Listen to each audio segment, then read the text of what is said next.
Morning. આપણે આજે engineering મિકેનિક્સમાં centroid and centre of gravity, જેને ટૂંકમાં સીજી કહી, બરોબર, આના વિશે અભ્યાસ કરશું. બરાબર છે. આ તમારું આઈ થિંક 4th ચેપ્ટર છે એન્જિનિયરિંગ મિકેનિક્સ. તો લેટ મી ચેક. હવે તમને વિઝિબલ હશે centroid and centre of gravity. બરાબર છે.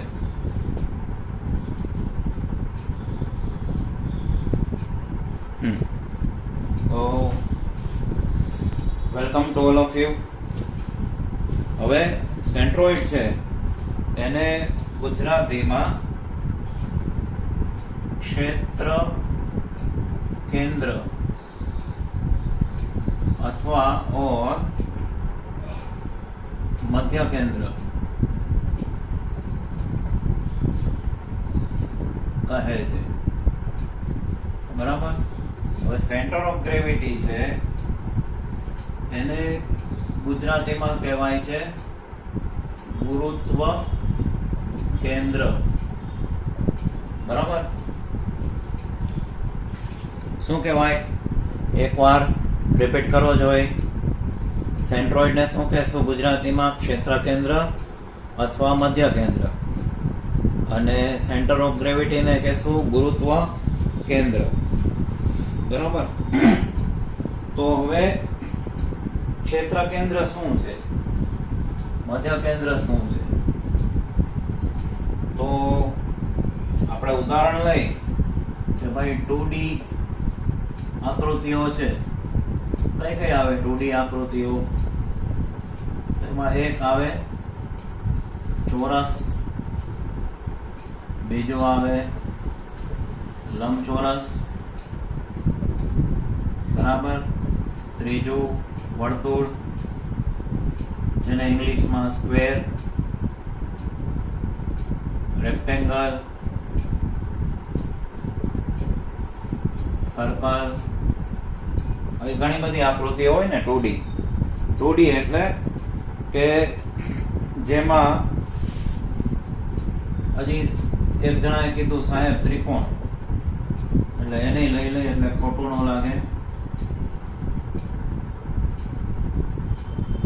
ટ્રાયેંગલ, બરાબર, પછી વગેરે, ઇંગ્લિશમાં એટસેટ્રા. આ બધી 2D આકૃતિઓ છે તેના માટે કોણ વપરાય છે? ક્ષેત્ર કેન્દ્ર વપરાય છે. બરાબર.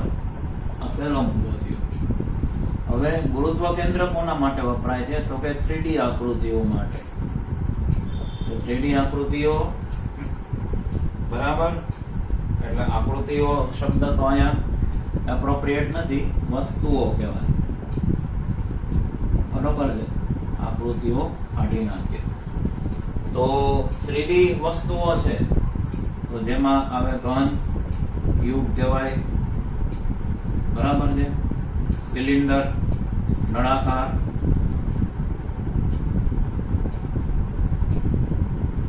પછી શંકુ, કોન, પછી સ્ફિયર, બરાબર. આવા ઘણા પ્રકારો છે તેના માટે વપરાય. તો હવે મિત્રો આમાં જોવા જેવી વસ્તુ એ છે કે કોન્સેપ્ટ શું કહે છે કે આ બધી સપાટ છે આકૃતિ, સપાટ આકૃતિ ને જાડાઈ હોતી નથી.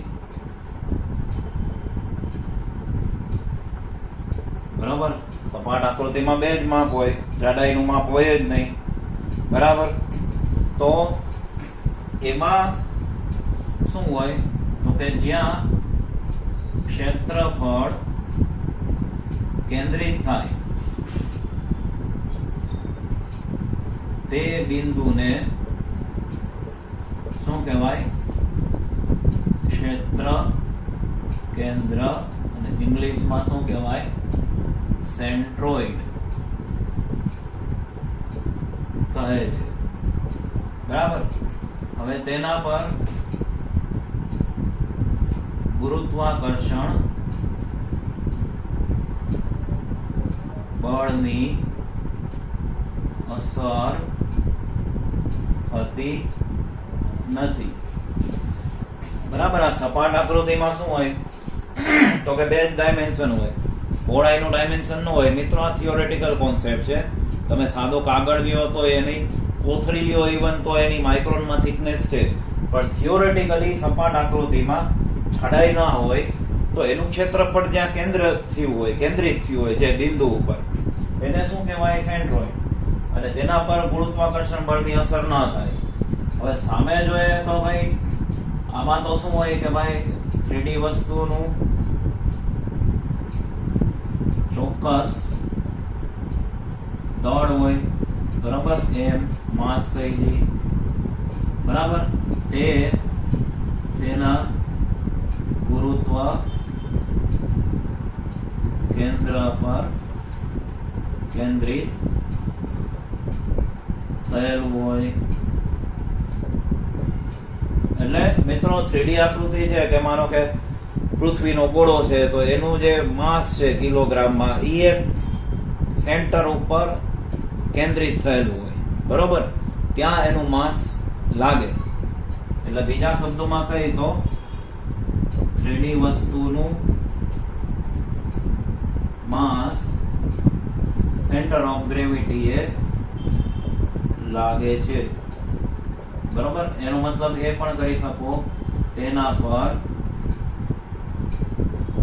ગુરુત્વાકર્ષણ બળ લાગે છે. બરાબર.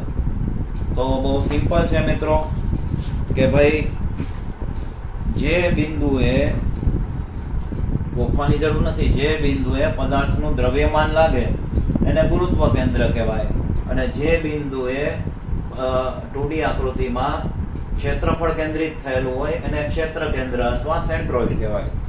તો વિડીયો અહીંયા પોઝ કરીને આ તફાવત જરૂર નોંધી લેજો.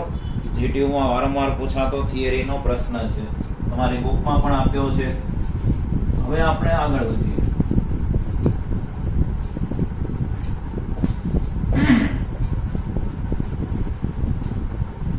હવે આપણે કેટલીક આકૃતિઓ જોઈએ કે જેના x બાર અને y બાર. બરાબર.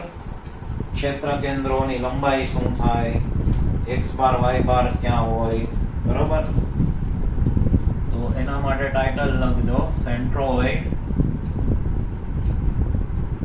Of standard shapes. બરાબર. પ્રમાણિત આકારોના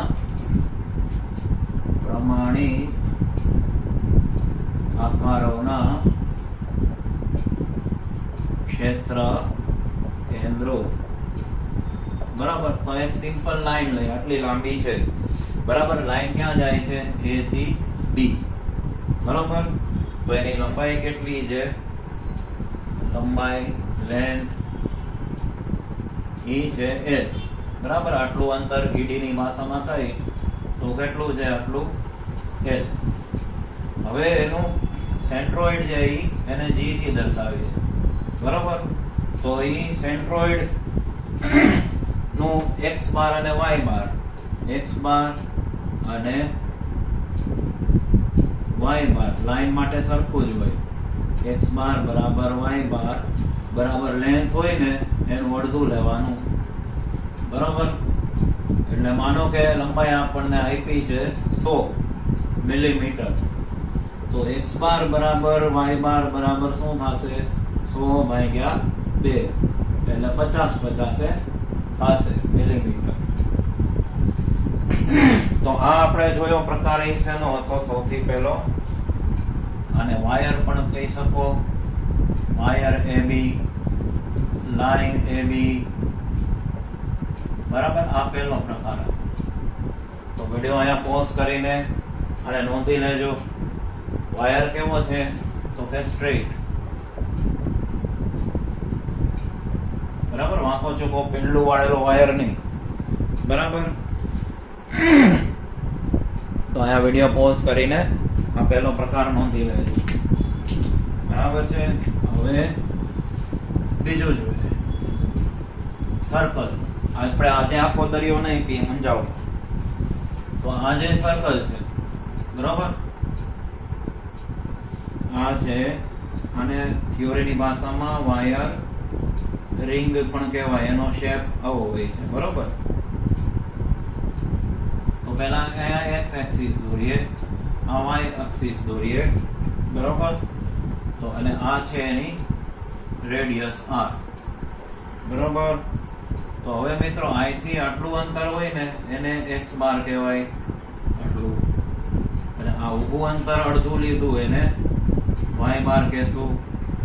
તો આકૃતિ ઉપરથી કોઈ કહી શકશે કે સેન્ટર ઓફ સર્કલ આર કેટલું આવશે, એક્સ બાર અને વાય બાર? તો કે એક્સ બાર એ કેટલું આવશે, આ ત્રિજ્યા જેટલું જ આવશે, અને વાય બાર એ કેટલું આવશે, ત્રિજ્યા જેટલું જ, બરાબર છે. અને લંબાઈ કેટલી થશે તો કે સર્કલનો પરિઘ કેટલો હોય, 2πr, અથવા 2r બરાબર શું થાય, ડાયામીટર, વ્યાસ, ત્રિજ્યાનો ડબલ વ્યાસ થાય ને, તો આને આમે લખી શકો ને πd, બરાબર. લેન્થ બરાબર 2πr થાય અથવા πd થાય, જ્યાં r બરાબર શું છે, વર્તુળની ત્રિજ્યા, બરાબર. r બરાબર ત્રિજ્યા છે અને d શું છે, વર્તુળનો વ્યાસ છે. આ આપણને ખબર હોવી જોઈએ. એટલે d બરાબર રિલેશન શું થાય, 2r, અને l બરાબર શું છે તો કે વર્તુળની લંબાઈ, એટલે કૌંસમાં પરિમિતિ, ઇંગ્લિશમાં શું કહે છે, સરકમફરન્સ. મિત્રો આ બેઝિક સૂત્ર છે વર્તુળનું, 2 નંબરમાં આ આવડવું જોઈએ, બરાબર. હવે આપણે આગળ વધીએ. આ બધું હતું એ શું હતું તો કે એક પરિમાણ વાળી આકૃતિ હતી, બરાબર છે. આ બધા 1D છે, 1 ડાયમેન્શન. આગળ વાયર જોયો તો એમાં શું જોઈએ, લંબાઈ જોઈએ. વર્તુળમાં શું જોઈએ, રેડિયસ જોઈએ, બરોબર. તો એક બે સેમ્પલ હવે 2D આકૃતિના જોઈએ. અહીંયા વિડીયો પોઝ કરી લેવો તો.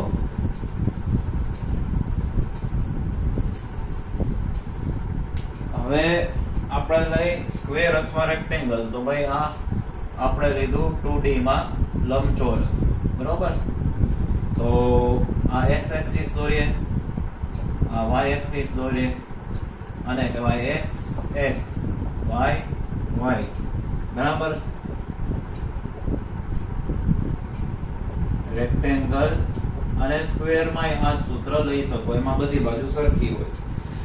તો આટલું માપ કેટલું છે મિત્રો, ED ની ભાષામાં કહે તો આટલું માપ t છે, બરાબર. અને ઊંચાઈ કેટલી છે, d જેટલી, બરાબર. તો એરિયા શું થાય, b ગુણ્યા d થાય, બરાબર.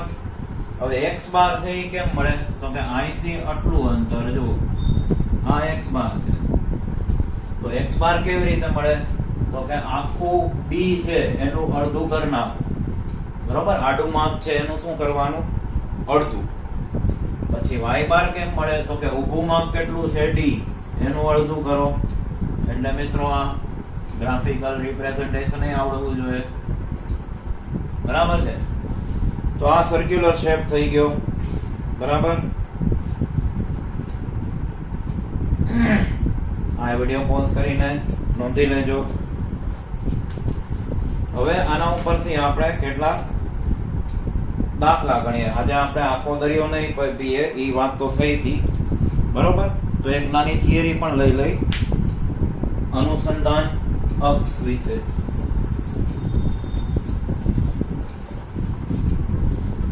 બરાબર, એ મહત્વનું છે. અનુસંધાન અક્ષ. ઇંગ્લિશ નામ મિત્રો યાદ રાખજો, એક્સિસ ઓફ રેફરન્સ. બરાબર. તો કોઈ પણ આકૃતિનું સેન્ટ્રોઇડ હોય કે સીજી નું અંતર ઈ આપણે x બાર અને y બાર થી દઈ. ફોર એક્ઝામ્પલ આપણે આવો ટી સેક્શન લઈએ, બરોબર? આ ટી સેક્શન લીધો. હવે એનું સીજી છે ફોર એક્ઝામ્પલ g. g એટલે સેન્ટ્રોઇડ એ લઈ શકો અથવા સેન્ટર ઓફ ગ્રેવિટી, જેને ટૂંકમાં શું કહેશું હવેથી, સીજી. બરાબર. અને ગુજરાતીમાં ક્ષેત્ર કેન્દ્ર, બીજું નામ યાદ છે મધ્ય કેન્દ્ર, અને સેન્ટર ઓફ ગ્રેવિટી નું ગુજરાતી નામ શું હતું, ગુરુત્વ કેન્દ્ર. તો આનું સીજી આયા છે, તો એનો મતલબ અહીંથી એક એક્સિસ પાસ થાય છે, જો, અને અહીંથી ઊભી એક એક્સિસ પાસ થાય છે, બરોબર? જેને આપણે નામ આપીએ છીએ YY અને XX. પણ આનું x બાર અને y બાર જે છે મિત્રો, એ તો આપણે ક્યાંકથી માપતા હોય ને, બરાબર? આનું જે અહીંથી જો આકૃતિના બોટમમાંથી મેં ડોટેડ લાઈન કાઢી, આકૃતિના તળિયેથી, અને આકૃતિનું ડાબી બાજુનું એક્સ્ટ્રીમ લિમિટ કઈ છે, આ, બરાબર? સમજાય છે? આ ડોટેડ લાઈન ઊભી ખેંચી, એક ઊભી અને એક આડી, બરાબર? તો અહીંયા ધ્યાન આપો.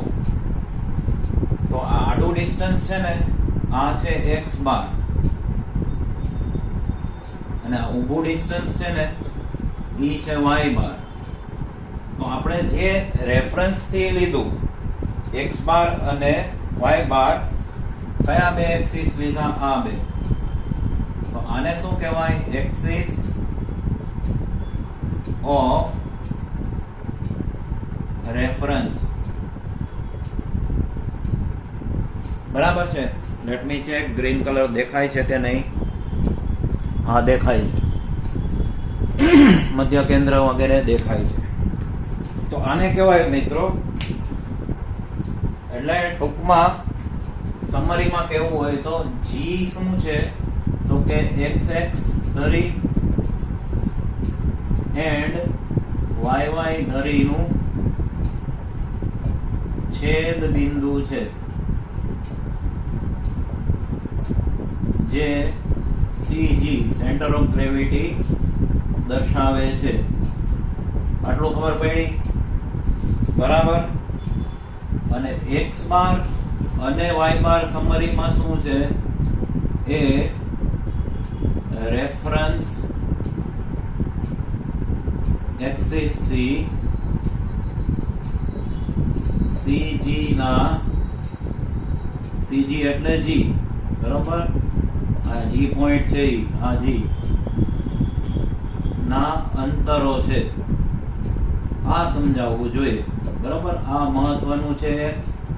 અને બીજું આ થિયરીમાં મહત્વનું છે કે ભાઈ G બિંદુ શું છે, G ઇઝ નથિંગ બટ, એને સેન્ટ્રોઇડ એ કહી શકો, અને CG નું બિંદુ કહી શકો, ગુરુત્વ કેન્દ્ર એ કહી શકો, મધ્ય કેન્દ્ર એ કહી શકો. તો ઈ શું છે, xx ધરી અને yy ધરીનું છેદ બિંદુ છે. અને x બાર y બાર શું છે, તો કે આપણે રેફરન્સ એક્સિસ અને થી x બાર અને y બાર રેફરન્સ એક્સિસ થી કોરસ્પોન્ડિંગ અંતરો છે, બરોબર છે? આપણે એક રેફરન્સ તો લેવો પડે ને આમાં. હવે આ રેફરન્સ કેવી રીતે લેવાય, તો કે આકૃતિના તળિયેથી, અને આકૃતિની ડાબી બાજુમાં જે છેલ્લી ધાર હોય એમાં ઊભું, બરોબર? ધીમે ધીમે તમને આઈડિયા આવી જશે, બરાબર? તો આ GTU માં પૂછાયેલી મોસ્ટ આઈએમપી થિયરી છે. વિડિયો પોઝ કરીને સમજી લેજો.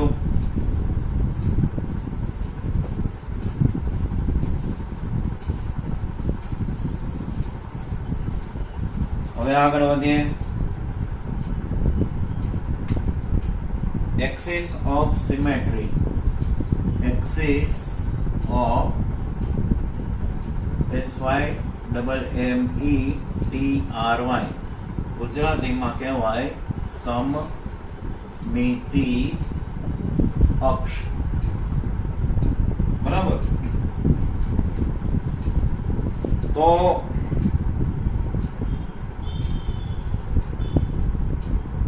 જો કોઈ આ સોનેરી સૂત્ર છે, જો કોઈ આકૃતિ, બરાબર, હવે બે ભાગ પાડીએ એમાં. y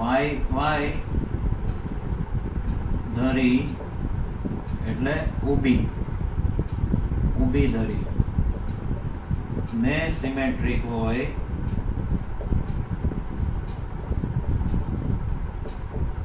બરાબર. અને બીજો ઓપ્શન પાડીએ છીએ આપણે x ધરીને સિમેટ્રિક હોય, બરાબર. તો આના વિરુદ્ધનું y ધરીને શું છે? સિમેટ્રિક. તો એનું વિરુદ્ધ કોણ થાય? x બાર સીધું મળી જાય, બરાબર. અને y બાર શોધવું પડે, બરાબર. આ ઓબ્ઝર્વેશન બહુ કામનું છે મિત્રો, ધ્યાનથી આને નોટ કરી લેજો. હવે એવી જ રીતે અહીંયા પ્રેક્ટિસ થશે x ધરીને. તો કે x ધરીને છે એટલે જે ધરીને સિમેટ્રિક હોય એ શોધવું પડે, તો x બાર શોધવું પડે, પણ y બાર સીધું મળે, બરાબર. આ તો થયું થિયરીની વાત, બરાબર છે. હવે x ધરી કેવી છે? આડી ધરી છે, આડી ધરી, બરાબર. વિડિયો પોઝ કરીને આને નોંધી લેજો, બરાબર. તો હવે આપણે પેલું y ધરીનું એક્ઝામ્પલ જોઈ.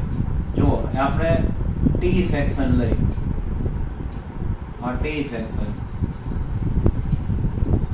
તો t સેક્શન એવો સેક્શન અત્યારે આપણે પસંદ કર્યો છે કે જેમાં આ ઊભી ધરી પાસ થઈને તો એની ડાબી બાજુ જેવડી આકૃતિ છે એવડી જ જોવો જોઈએ, જમણી બાજુ આકૃતિ છે ચેક કરવો જોઈએ.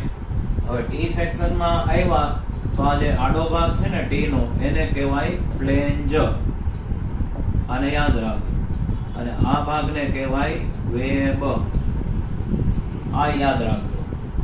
તો હવે આ રેફરન્સ એક્સિસ મેં ક્યાં શીખવાયું હતું? આકૃતિના બોટમમાંથી. એટલે અહીંથી ડોટેડ લાઈન ડાબે અને જમણે જવા દો.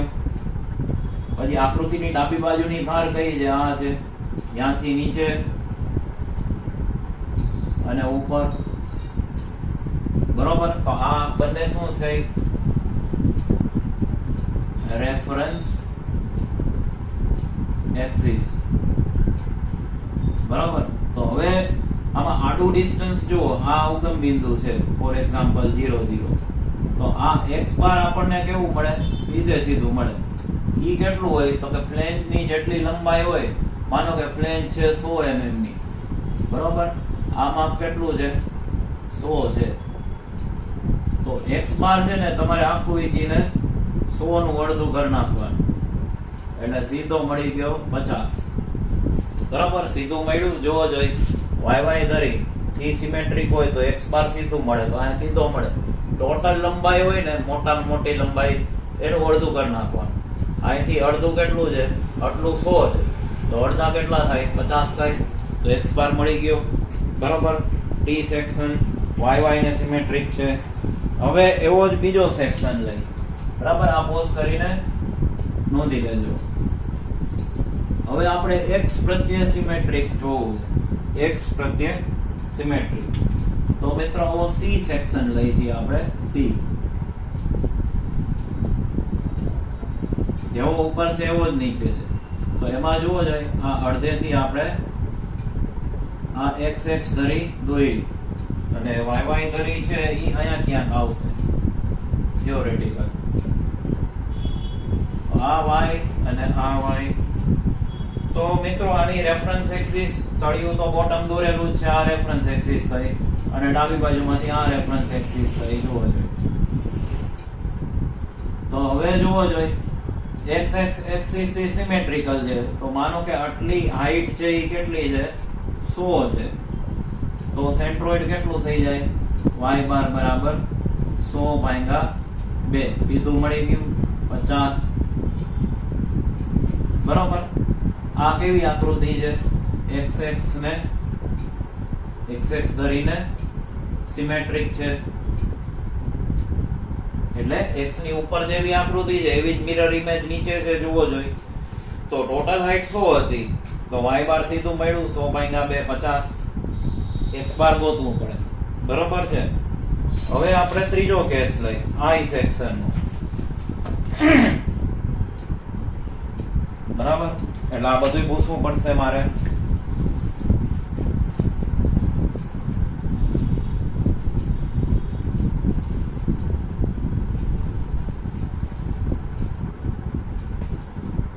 હવે બંને ધરીને સિમેટ્રિક હોય i સેક્શન.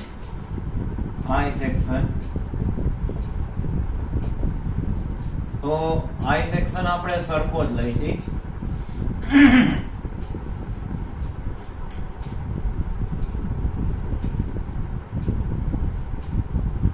આ જોવો જોઈએ આ xx ધરી છે જુઓ, અને આ y ધરી છે, અને આ બે ધરીનું છેદ બિંદુ G, આ x, આ y. પણ મિત્રો આઈ સેક્શન ની વાતચીત કરીએ છીએ તો આને ફ્લેંજ જ કહેવાય, પણ કેશું શું ટોપ ફ્લેંજ. ફ્લેંજમાં આડું માપ વધારે હોય, અને આને શું કહેશું બોટમ ફ્લેંજ.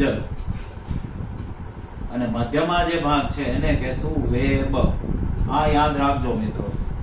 તો હવે અહીંયા રેફરન્સ એક્સિસ છે, તો બોટમ તો આપણું તૈયાર જ છે, અને આ લેફ્ટ સાઈડ થી ડોટેડ જુઓ, આ આપણી રેફરન્સ એક્સિસ થઈ ગઈ. આ બંને શું થઈ રેફરન્સ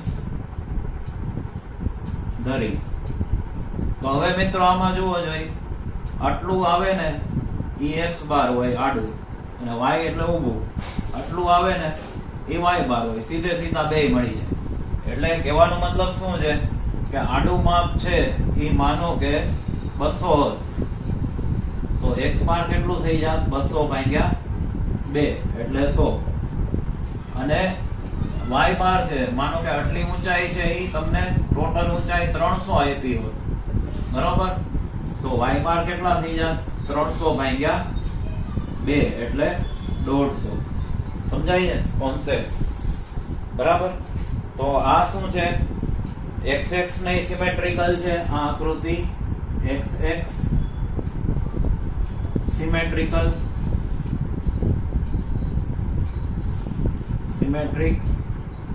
તથા y સિમેટ્રિક. આ ત્રીજો કેસ લીધો. બરોબર.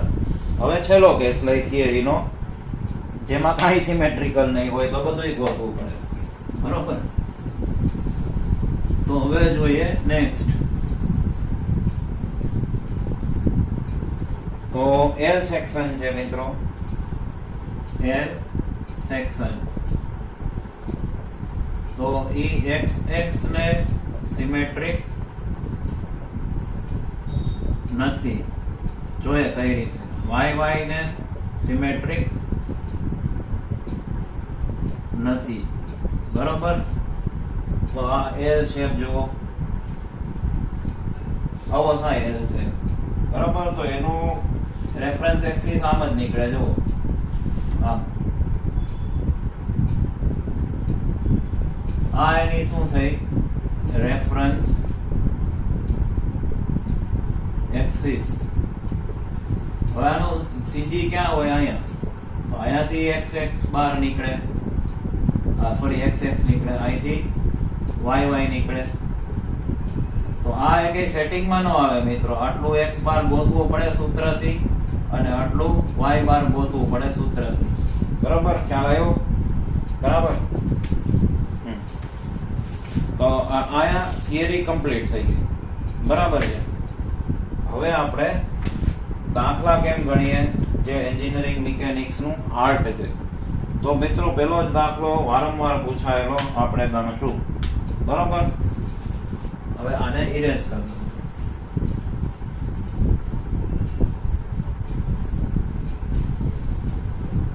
હવે એક્ઝામ્પલ 1 છે GTU,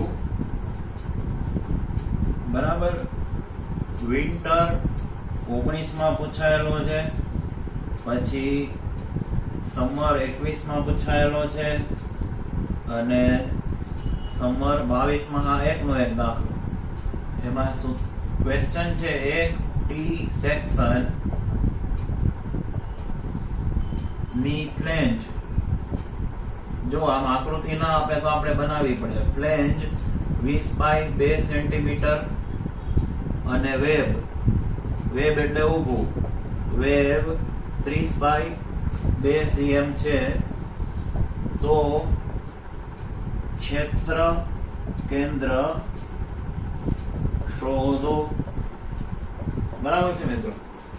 તો હવે જો આપણે આકૃતિ બનાવતા શીખીએ કે ટી સેક્શન હોય તેમાં ઉપલા ભાગને આપણે શું કીધું હતું? ફ્લેંજ. અને આ ભાગને આપણે શું કીધું? વેબ, બરાબર. આને શું કહેવાય? ફ્લેંજ. આને શું કહેવાય? વેબ. આ આપણને ખબર હોવી જોઈએ. પછી રેફરન્સ એક્સિસ તળિયેથી થાય એટલે રેફરન્સ એક્સિસ બનાવતા આવડવી જોઈએ, બરાબર. હા, આ બે દોરી શું છે? Reference axis. આટલું આવડવું જોઈએ. પછી ટી સેક્શન આપણને ખબર હોવી જોઈએ કે ભાઈ આ YY ધરીને સિમેટ્રિક આકૃતિ છે, તો એનું G અહીંયા ક્યાંક હોય તો અહીંયાથી શું પાસ કરી દેવાનું? X ધરી, આ X, બરાબર. તો હવે જોઈએ ટી સેક્શનમાં માપ ગોઠવવાના છે. તો જોવો જોઈએ 20 આડું માપ હોય. જુઓ આ માપ કેટલું છે? 20. અહીંથી આટલું. અને આ માપ કેટલું છે? ઊભું માપ છે એ 2 છે, બરોબર. આ ફ્લેંજ જેવું. પછી વેબ કેટલાની છે? 30 બાય 2 ની. એટલે આ આટલું માપ કેટલું છે? આડું માપ 2, બરોબર, 2 સેન્ટીમીટર. અને અહીંથી આટલું માપ કેટલું છે? ઈ છે 30, બરોબર. હવે આને આપણે ઉપલાને પાર્ટ 1 કહી અને આને પાર્ટ 2 કહી. તો હવે આમાં જુઓ જોઈએ, ઓલું સૂત્ર યાદ કરવો જોઈએ. YY પ્રત્યે સિમેટ્રિક છે તો x બાર આપણને સીધું મળે, બરોબર.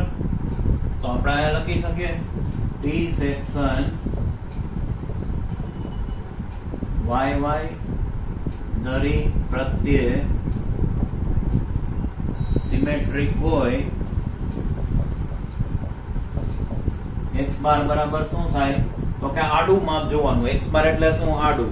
હવે આડા માપમાં 2 સેન્ટીમીટર છે અને 20 છે, તો મોટું કયું? 20. તો એ 20 નું અડધું કરી નાખવાનું એટલે થઈ ગયું 10 સેન્ટીમીટર. એટલે મિત્રો અહીંથી અહીંનું અંતર કેટલું થાય? 10 જ થાય ગ્રાફિકલી. હવે y બાર આપણે ગોતવાનો છે. જો આટલું ડિસ્ટન્સ આપણે નથી ખબર, આ ગોતવાનું છે. તો આટલું નોટ કરી લેજો, બરાબર. આ આપણને મળી. હવે જોઈએ છે પાર્ટ 1 એનાલિસિસ, બરાબર છે. તો પાર્ટ 1, તો હવે એનો એરિયાને શું કહેશું? A1. તો પાર્ટ 1 જ જોવાનો. જો એવું હોય તો આ ડોટેડ લાઈન દોરી દે, બરાબર. તો એરિયા કેટલો થાય ચોરસનો? લંબાઈ ગુણ્યા પહોળાઈ 20 ગુણ્યા 2 એટલે 20 ગુણ્યા 2 એટલે 20 દુ 40. પછી એકમ આવડવું જોઈએ cm², બરાબર. હવે આપણે એનું y1 ગોતવાનું છે. y1 એટલે તો y1 તમને એમ થાય કે આપણે તો સાહેબે શીખવાડ્યું હતું કે હાઈટ નું અડધું લઈ લેવાય એટલે 2/2 એટલે 1. હા પણ તમે સાચા છો, પણ ઈ ક્યારે કે આ ફ્લેંજ છે એ ગ્રાઉન્ડ ફ્લોર ઉપર વધતો, રેફરન્સ એક્સિસે વધતો, પણ ફ્લેંજ સુધી પહોંચવા માટે તમારે લિફ્ટમાં કેટલું અંદર જવું પડે એ પહેલા લેવું પડે. તો કે તમે ફ્લેંજ સુધી ક્યારે પહોંચો, તો કે આ રેફરન્સ એક્સિસ થી ઊભું કેટલું ટ્રાવેલ કરવું પડે 30. તો 30 પહેલા લેવાના, ભૂલવાના નહીં. પછી પ્લસ કરવાનું, પછી કેટલી હાઈટ છે તો ઈ નોંધવાની 2, એને 2 થી ભાગવાના. એટલે આવું તમને બુકમાં નહીં સમજાવે, બરોબર. એટલે 30 + 1 31 થઈ ગઈ. તો આ થયું પાર્ટ 1 નું ગણિત, બરોબર. એટલે આ હું અહીંયા સાઈડમાં લખી રાખું છું. a1 બરાબર 40 અને y1 બરાબર 31, બરાબર. આ હવે તમે નોંધી લેજો. હવે આ ઇરેઝ કરી દઉં. હવે પાર્ટ 2 નું ગણિત જોઈએ. પાર્ટ 2. તો પાર્ટ 2 તો મિત્રો આ રેફરન્સ લાઈન ને ટચ થયેલો છે, બરાબર છે. એટલે એનો એરિયા ને બોલશું 2. તો હવે ઈ એરિયા કેટલો થાય, આટલી હાઈટ છે એ 30 અને ગુણાકારમાં કેટલા આવે 2, 30 × 2 એટલે 30 દુ 60 સેન્ટીમીટર નો વર્ગ. અને y2 કેટલું થાય, તો કે આ ઊંચાઈ કેટલી છે, આ તો રેફરન્સ છે અડેલી જ છે, બરાબર. એટલે હાઈટ નું કેટલું લઈ લેવાનું, અડધું. એટલે 30 / 2 એટલે 15, બરાબર, સેન્ટીમીટર. તો ઈ હું અહીંયા લખી નાખું. a2 બરાબર 60 અને y2 બરાબર 15. આ નોંધી લેજો. હવે આપણને y બાર નું સૂત્ર આવડવું જોઈએ, જે તમે પહેલી વાર શીખશો. તો શું હોય, y બાર બરાબર, તો કે a1 × y1 હોય વત્તા a2 × y2 હોય. માનો કે ત્રીજો પાર્ટ હોત તો વત્તા a3 × y3 હોય. અને એવી રીતે 4 પાર્ટ હોય તો a4 × y4 અને છેદમાં એરિયાનો સરવાળો, બરાબર. તો હવે a1 કેટલા છે અહીંથી જોઈ જુઓ જોઈએ, 40 ગુણ્યા y1 કેટલા છે 31, બરાબર. આ કૌંસમાં મુકાય. પ્લસ a2 કેટલા છે 60, y2 કેટલા છે 15, પછી છેદમાં a1 કેટલા છે 40, a2 કેટલા છે 60. હવે મિત્રો કેલ્ક્યુલેટરનો વારો કાઢવાનો. તો કેલ્ક્યુલેટર જુઓ કોમ્પ્યુટર નથી, બરાબર, કે તમે કમાન્ડ આપો ને ગણતરી કરી નાખે. એટલે હપ્તેથી ગણતરી કરવાની. જુઓ 40 × 31 પહેલા સોલ્વ કરાય, ઉતાવળા નો થવાય. એટલે ઈ આવે 1240, પછી વત્તા. હવે 60 × 15 સોલ્વ કરાય, 15 × 60. ઈ જવાબ આવે ઈ અહીંયા લખાય. હપ્તેથી ગણતરી કરો. અને 6 ને 4 10 એટલે 100. હવે ઉપલો ટોટલ કેલ્સીમાં મારો ડાયરેક્ટ ની નો હગી થવાય, બરોબર. 1240 + 900 એટલે આવ્યા 2140 / 100. આ ડાયરેક્ટ નો આવડતું હોય તો કેલ્ક્યુલેટરમાં જોઈને કરવાની છૂટ, બરોબર. સેન્ટીમીટર. આ થયું y બાર, બરોબર. તો આ આપણો જવાબ થયો ને રોકડા 4 માર્ક થયા, બરાબર છે. તો આજે થિયરી ભણ્યા અને એક મોસ્ટ આઈએમપી દાખલો ભણ્યા, બરાબર. જો હા, એક વાત કહેવાની તમને શેર કરવાની રહી ગઈ કે તમે જો આખો વિડીયો જોતા હો અને તમને એમ લાગતું હોય કે આ વિડીયો તમને યુઝફુલ થશે ભવિષ્યમાં કે અત્યારે તમને કાંઈ નોલેજ મળે છે, તો પ્લીઝ કોમેન્ટમાં લખજો કે સાહેબ આવા વિડીયો બનાવવાનું ચાલુ રાખો, જેથી મને એનર્જી મળે, બરાબર છે, મને મોટિવેશન મળે, મને ઉત્સાહ મળે, બરાબર. અને શક્ય હોય તો પ્લીઝ લાઇક, શેર અને સબસ્ક્રાઇબ જરૂર કરજો. Thank you very much to all of you. મળશું આપણે નેક્સ્ટ વિડીયોમાં.